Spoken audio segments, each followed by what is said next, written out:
Greetings, beloved Princeton United Methodist Church community. It's Pastor Jenny here, and I'm reading today from 1 Samuel chapter 3, verse 10. Now the Lord came and stood there, calling as before, Samuel, Samuel. And Samuel said, Speak, for your servant is listening. This is the word of life. Thanks be to God.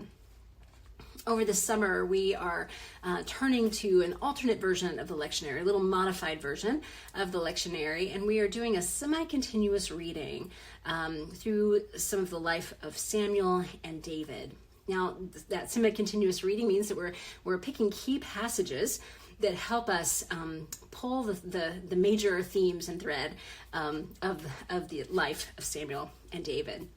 And so last week we started with hearing Hannah's prayer. Hannah is Samuel's mother, and this is a prayer she prayed right after Samuel was born.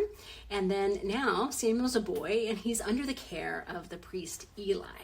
Now, at the beginning of this passage, it says that people were having a hard time hearing the word of the Lord, hearing God's voice, experiencing God's dreams and visions. It was like God was mute.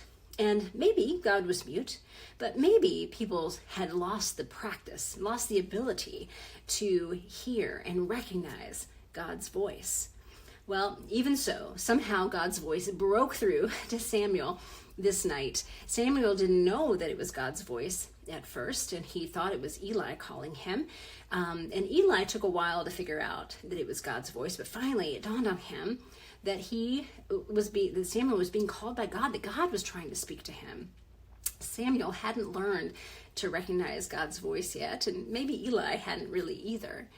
But Samuel was given instruction by Eli to say, when you hear the voice again, say, Speak, Lord, for your servant is listening.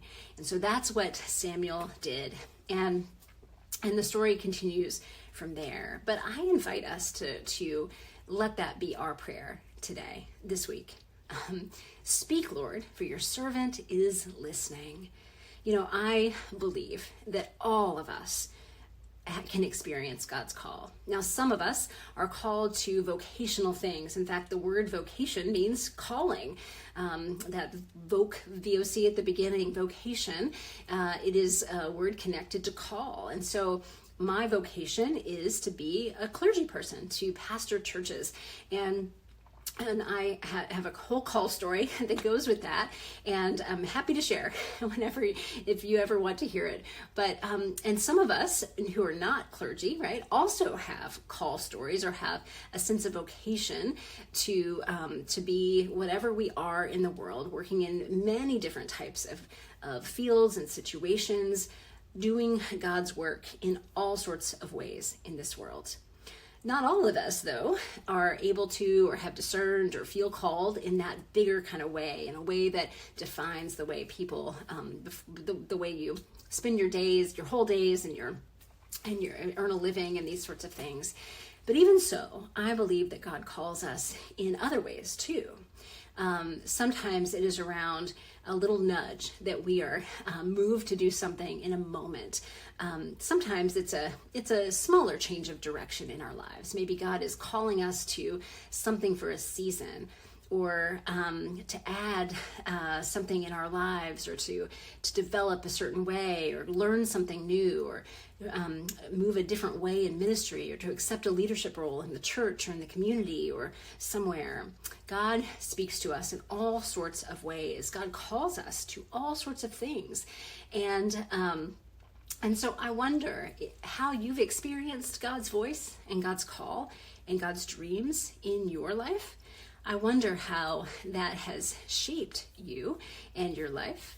I also wonder how it is for you to have this be your prayer. Speak, Lord, for your servant is listening.